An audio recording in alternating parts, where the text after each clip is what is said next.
नमस्कार, स्वागत है आपका संसद टीवी पर। मैं हूं मनोज वर्मा और आप देख रहे हैं हमारा खास कार्यक्रम मुद्दा आपका। आज हम बात करेंगे भारत में चीता पुनर्वास की।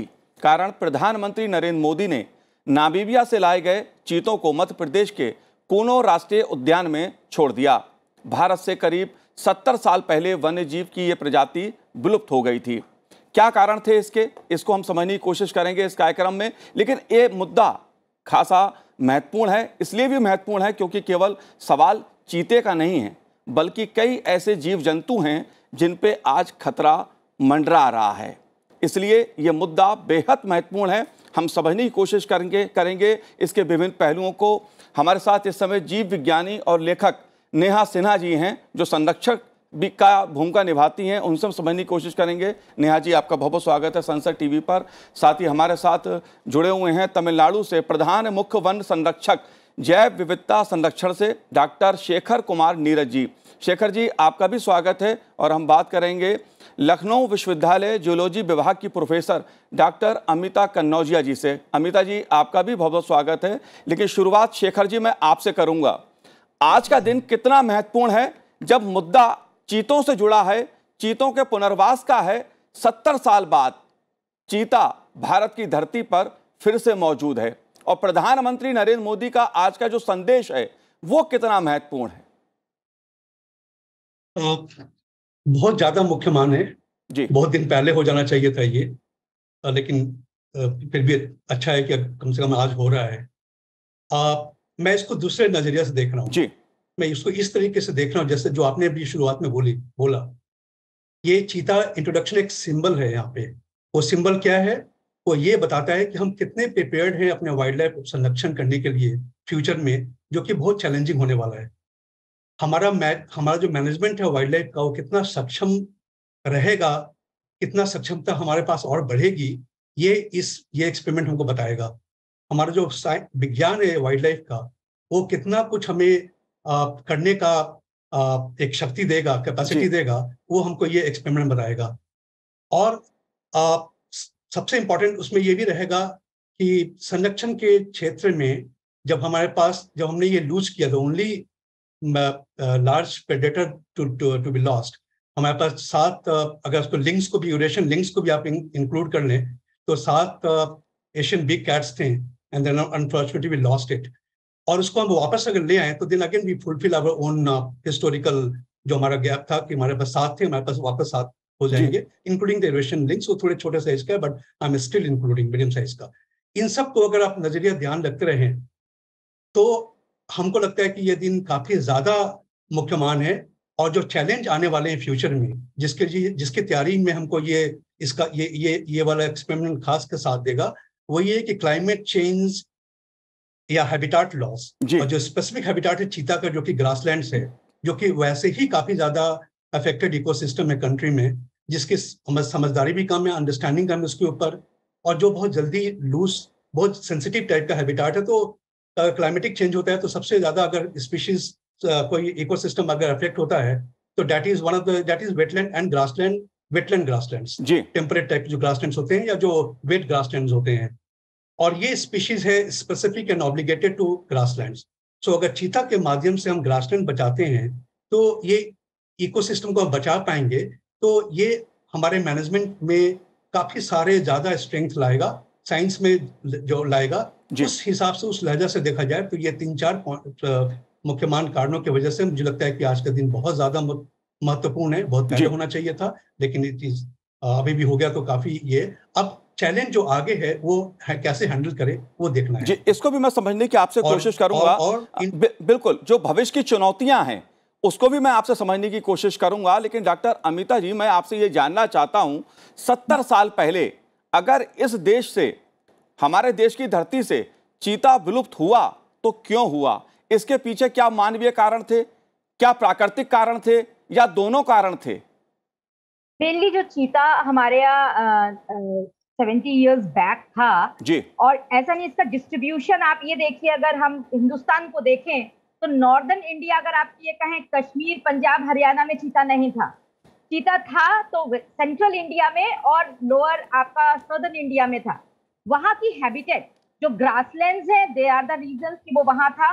प्लस वहां पे जो मैक्सिमम हर्बीवोर्स, अगर ग्रासलैंड मेंटेन है तो हर्बीवोर्स वहां पे अगर मेंटेन होंगे, और खास तौर से अगर चीता का मेन जो फूड है जैसे गजेल या हम ये कहें कि एंटीलोप्स या फास्ट स्पीडी हर्बीवोर्स हैं वो हैं, और प्लस साथ में अगर उसके साथ और कंपिटिटर्स हैं, तो रीजन एक ये रहा, सबसे बड़ा रीजन जो मैं मानती हूँ, और जो हिस्टोरिक आप हिस्ट्री उठाकर देखिए, मुगल्स की किताब पढ़िए और उसके आगे बाद में आप ब्रिटिशर्स के टाइम का period, maximum hunting is also the reason, क्योंकि उनको बहुत तादाद में मारा भी गया। और दूसरा ये है कि हैबिटेट डिस्ट्रक्शन, जो ग्रासलैंड्स उनके विलुप्त हुए, खराब हुए, क्यों? क्योंकि ग्रासलैंड्स ना होने के कारण वहां पे हर्बीवोर्स अगर नहीं रहेंगे तो उनको खाना भी नहीं मिलेगा। तो ये कुछ 3-4 रीजन है, और प्लस कंपटीशन विद लेपर्ड, कि लेपर्ड के अगर तादाद बढ़ेगी तो उस वजह से भी चीते को हानि होती है।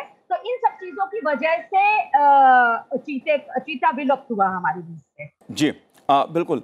नेहा जी, आप कैसे देखती हैं आज का जो कार्यक्रम रहा, प्रधानमंत्री नरेंद्र मोदी जी का जो संदेश था, वन संरक्षण की दृष्टि से, जीव जंतुओं के संरक्षण की दृष्टि से, पर्यावरण की दृष्टि से, आप उसको कैसे देखती हैं? दूसरा, चीतों का आज भारत की धरती पर आना, आप कैसे इसको देखती हैं? क्यों महत्वपूर्ण है ये पहलू? सवाल एक क्या जानवर के आने का है, क्या आप इसको किस दृष्टि से देखती हैं आप? Thank you. जब मेरा जन्म हुआ था तो चीता तो था ही नहीं भारत में, तो मेरे जनरेशन ने, मेरे से पहले वाले जनरेशन ने देखा भी नहीं है चीता को, क्योंकि 70 साल से नहीं है। पर बहुत पहलू हैं इसके। लोग किसी भी जंगली जानवर को देखते हैं उसको चीता ही कहते हैं, क्योंकि चीता हमारे बिल्कुल कॉन्शियसनेस में घुसा हुआ है। तो कोई तेंदुआ देखता है, लेपर्ड देखता है तो कहता है चीता है, शेर को देखता है कहता है चीता है। मतलब हमारे कल्चर में ये एक बहुत बड़ा हिस्सा है। जैसे मैम ने कहा इससे पहले, मुग़ल और ब्रिटिश भी चीता के साथ काफ़ी एक्टिविटीज़ करते थे, मतलब उनको पकड़ के उनके साथ हंटिंग करते थे। इसकी वजह से चीता बहुत पेंटिंग्स और आर्ट में भी है, और हमारे पुराने टेक्स्ट में है, केव पेंटिंग्स में है, गुफा में जो पेंटिंग्स हैं। तो एक नज़रिया ये है कि लोग कभी भूले नहीं थे इस शब्द को। अब और बहुत सारे जानवर हैं भारत में जिनका नाम लोग जानते नहीं हैं, पर चीता हमेशा जानते थे। मगर जागरूकता के तौर से अगर हम देखें तो ये बहुत बड़ा स्टेप है, क्योंकि चीता ग्रासलैंड का जानवर है। ग्रासलैंड को बहुत ज़रूरत है संरक्षण की। ग्रासलैंड ऐसी जगह है जहाँ पे हर जगह पे ग्रासलैंड ख़त्म हो रहे हैं, और राजस्थान, मध्य प्रदेश, महाराष्ट्र जैसे स्टेट्स में, आंध्र प्रदेश, ग्रासलैंड्स अभी भी हैं, उनको बचाने की सख्त ज़रूरत है। अगर हम चीता को इस्तेमाल करें एज अ फ्लैगशिप, मतलब एज अ सिंबल, तो फिर हम ग्रासलैंड्स को बचा सकते हैं। और मेरी यही आशा है कि चीता को लेकर, अभी कूनो में आया है, इसके बाद वो दूसरे स्टेट्स में भी जाए, और दूसरे स्टेट्स में जैसे जैसलमेर में या गुजरात के कच्छ में अगर हम ग्रासलैंड को बचाएं और वहाँ पे चीता रखें तो कई और प्रजाति भी बच सकते हैं। जी डॉक्टर शेखर, चीता भारत की धरती पर आ गया, लेकिन तमाम ऐसे जीव जंतु हैं जिन पे खतरा मंडरा रहा है। आप कैसे देखते हैं इस पहलू को? क्योंकि जागरूकता की अगर मैं बात करूं, ये बात ठीक है, पिछले कुछ अरसे में लोगों में जागरूकता आई है, लेकिन उसके बावजूद अभी जैसा नेहा जी बता रही थी कि लोगों को चीता या शेर में क्या अंतर है, ऐसे भी आमतौर पर लोगों को पता नहीं रहता है। आप कैसे देखते हैं इस पहलू को कि प्रजातियां जो विलुप्त हो रही हैं, कितना बड़ा खतरा है ये?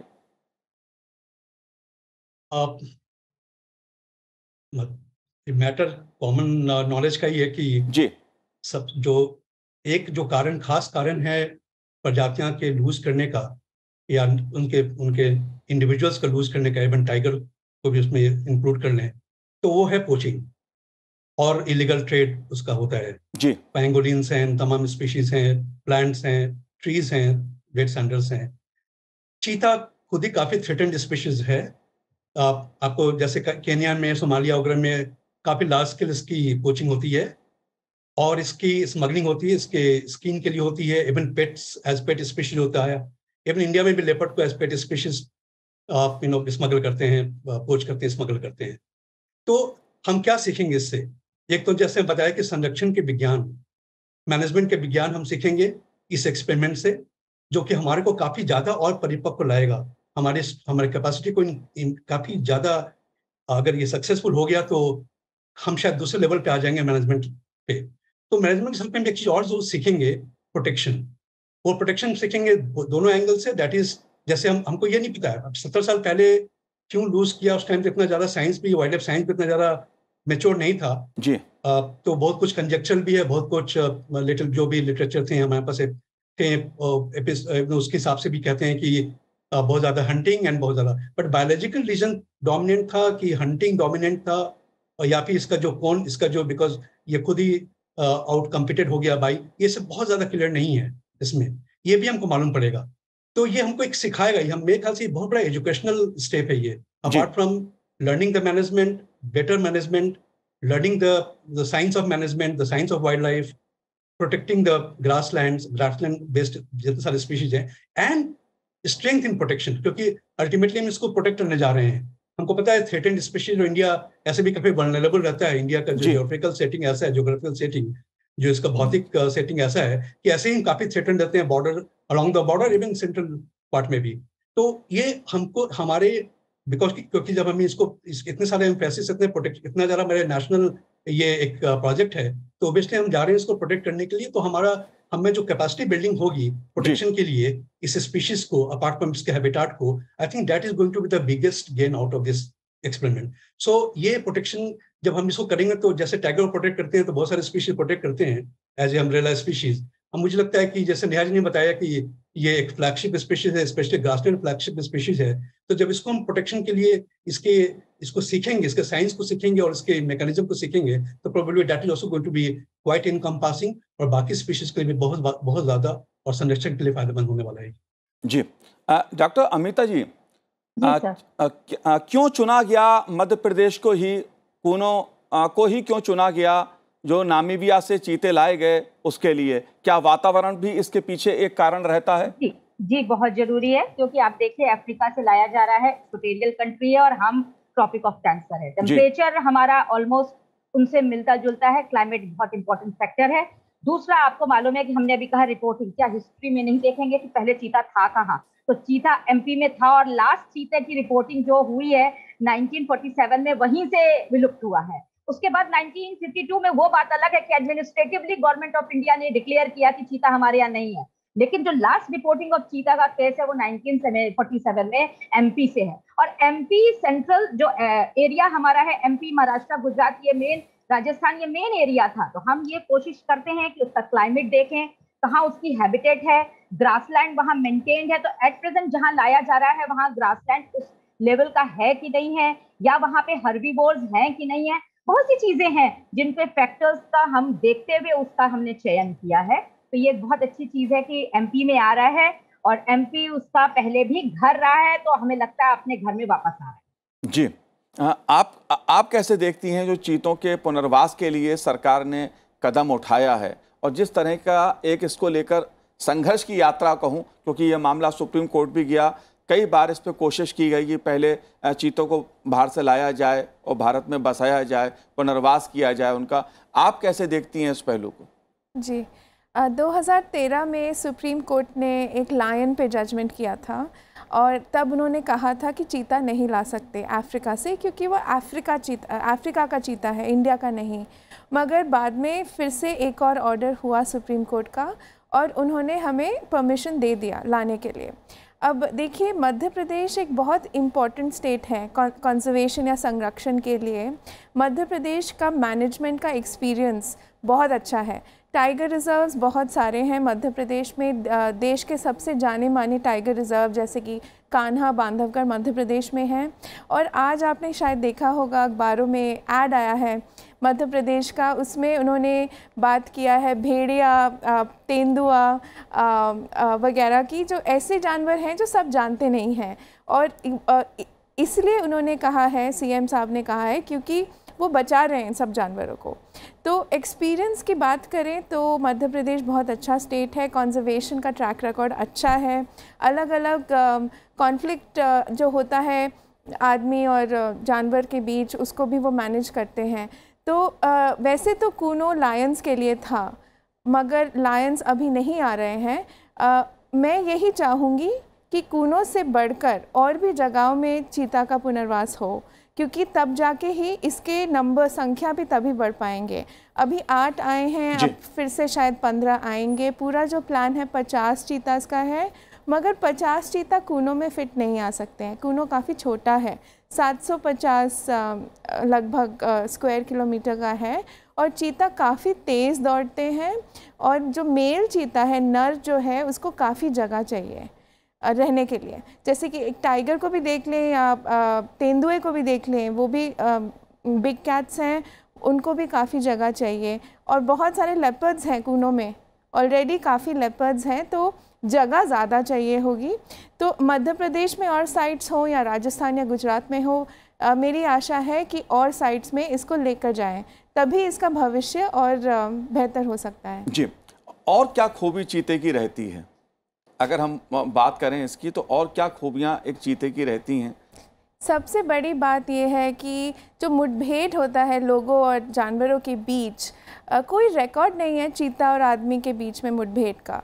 मतलब जैसे कि टाइगर हो या तेंदुआ हो, तो कॉन्फ्लिक्ट की बातें हैं। मतलब अलग अलग हिस्टोरिकल रिकॉर्ड्स में लिखा है कि या तो टाइगर ने या लेपर्ड ने किसी को मारा या उसको घायल किया, मगर चीता के साथ ऐसा कभी नहीं हुआ है। और ये थोड़ा छोटा है जानवर, तो तेंदुए से ज़्यादा छोटा है, तो ये छोटे जानवरों को खाता है। जैसे कि ये पहले ब्लैक बक को खाता था, जो एक एंटीलोप है, और अभी शायद चीतल खाएगा। मगर जैसे कि लोगों पे हमला ऐसा कभी हमने नहीं सुना है, ऐतिहासिक रिकॉर्ड में नहीं है। दूसरी बात ये कि बहुत तेज़ दौड़ने वाला जानवर है, बहुत दौड़ने के बाद इसको अपना शिकार मिलता है, तो उसको जगह की ज़रूरत है।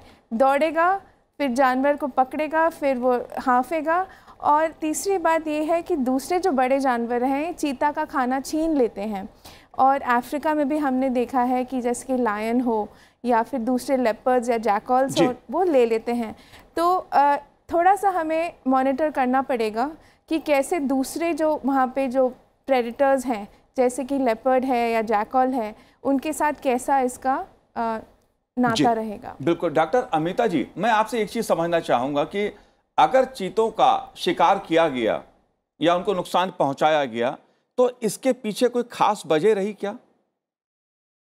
जी हाँ, लोग उस टाइम एक्चुअली, एक तो ये आपको मालूम है ट्रॉफीज और फैंसी ये सब चीजें उस टाइम चलती थी। और मुगल्स के टाइम एक शिकार, आपको मालूम है, जैसे शिकार करना एक वैलर का काम माना जाता था कि हमने इतने शेर मारे, हमने इतने टाइगर मारे, और या उनकी जो खाल सजाने का और उनकी ट्रॉफी बनाने का, एक तो मुगल्स के टाइम ये है। लेकिन मुगल से कहीं ज्यादा शिकार आप ये देखिए अगर इंडियन हिस्ट्री में, तो आपको इंसिडेंट्स मिलेंगे अंग्रेजों के टाइम में, क्योंकि उनके लिए भी एक ये रहता था कि वो ज्यादा से ज्यादा हमारे जो प्रीडेटर्स जिनके वो वहां पे एरिया में रहते थे उनको रिमूव करना चाहते थे।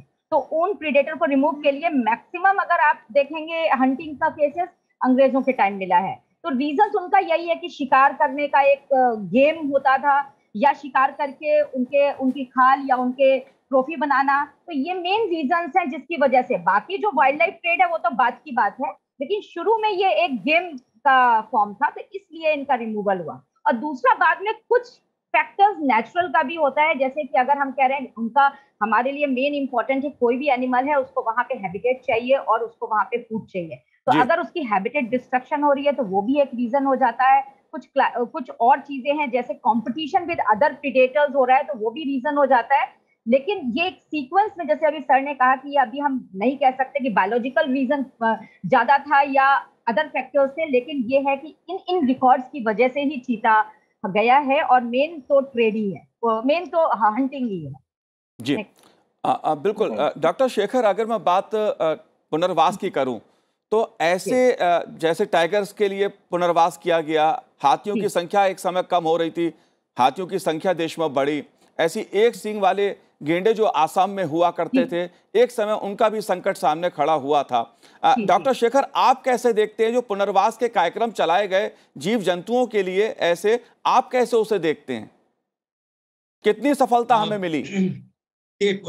मैं तो अभी भी कह रहा हूँ कि अनसर्टेन फैक्टर्स हैं जी। 70 साल पहले ग्रासलैंड के बाकी स्पीशीज भी, आपने खुद ही कहा, वन हॉर्न राइनोसेरस हैं जिसको हमने बचा लिया था।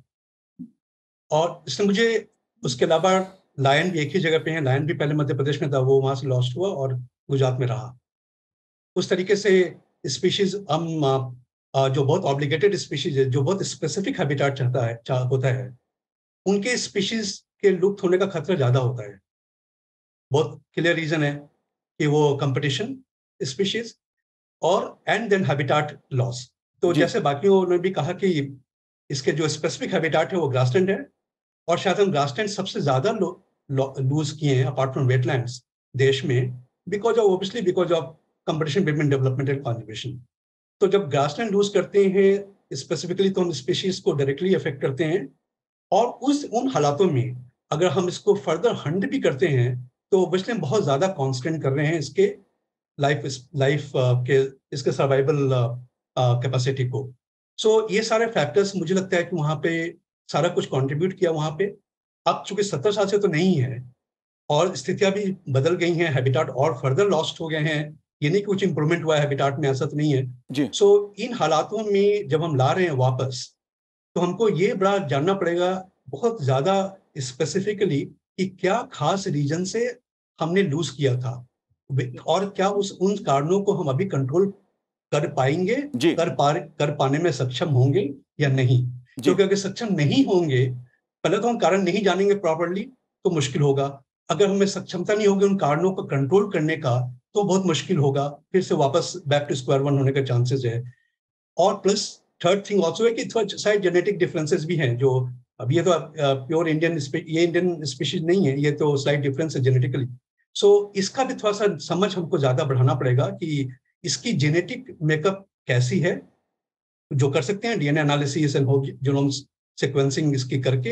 एंड उसके बाद जो चौथा चीज बड़ा इंपॉर्टेंट है, जो कि नेहा और अदर्स ने भी जो हाईलाइट किया, वो ये है कि जैसे हमने स्टार्ट किया, कहीं से स्टार्ट करा, तो हमने मध्य प्रदेश से स्टार्ट किया, पुणे रेडी था तो हमने वहां से स्टार्ट कर दिया। लेकिन जितना जल्दी हो सके प्रोबेबली हमको शायद बाकी सेगमेंट्स भी रखने पड़ेंगे, जो बाकी ग्रासलैंड पोटेंशियल ग्रासलैंड है, जैसे गुजरात में है या आपके कर्नाटका में है, आंध्र प्रदेश में है। इनफैक्ट तमिलनाडु का मायर वैली जो था वहां पे भी चीता मिलता था, तो उनमें तो ये सारे कुछ इंटरलिंक्ड हैं, ये सारे फैक्टर।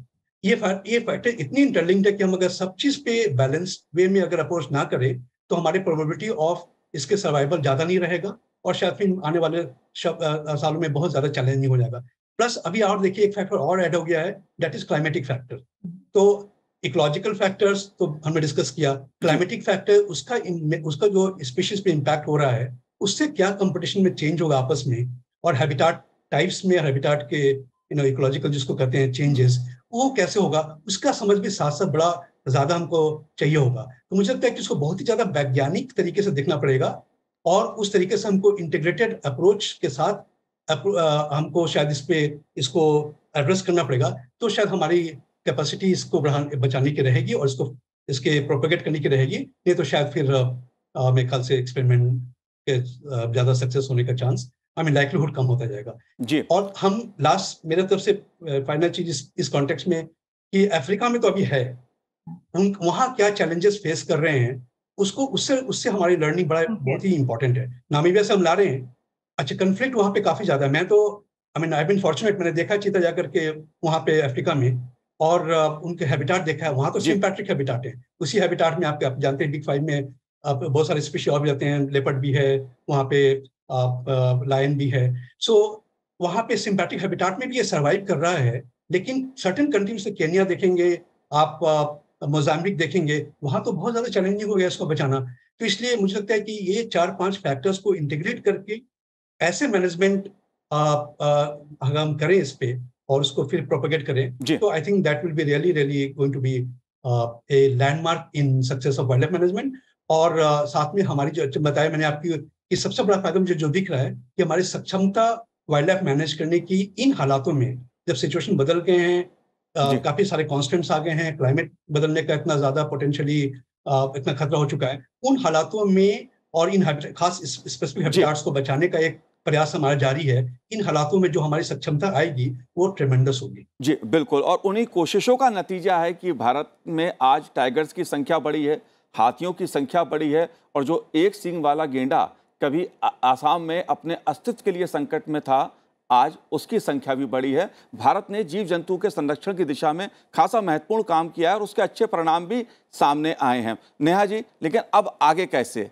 क्योंकि केवल चीते भारत की धरती पर आ गए, लेकिन जिस तरह से मानवीय स्तर पर जो चुनौती मिलती रही है ऐसे जीव जंतुओं को, चाहे वो शिकार की शक्ल में हो या कोई और रूप में हो, आप उसको कैसे देखती हैं? कितना चैलेंजिंग है आगे? देखिए, चीता अब आया है, बहुत सब लोग बहुत खुश हैं, बहुत अच्छा माहौल है, मगर 2-4 और ऐसे जानवर हैं, 2-4 से ज़्यादा भारत में, जो बिल्कुल एक्सटिंक्शन के पास है, मतलब ख़त्म बिल्कुल। जैसे कि एक जानवर है गोदावन, ग्रेट इंडियन बस्टर्ड, बहुत बड़ी चिड़िया है, ये राजस्थान की स्टेट बर्ड है, हिंदी में गोदावन कहते हैं। काफ़ी भारी बड़ी चिड़िया है, ज़ोर से बोलती है, वो भी ग्रासलैंड की चिड़िया है। और ग्रासलैंड ख़त्म होते जा रहे हैं, सोलर पावर आ रहा है हर जगह पे ग्रासलैंड्स पे, इसीलिए ग्रासलैंड्स को बहुत ख़तरा है और गोदावन ख़तरे में है।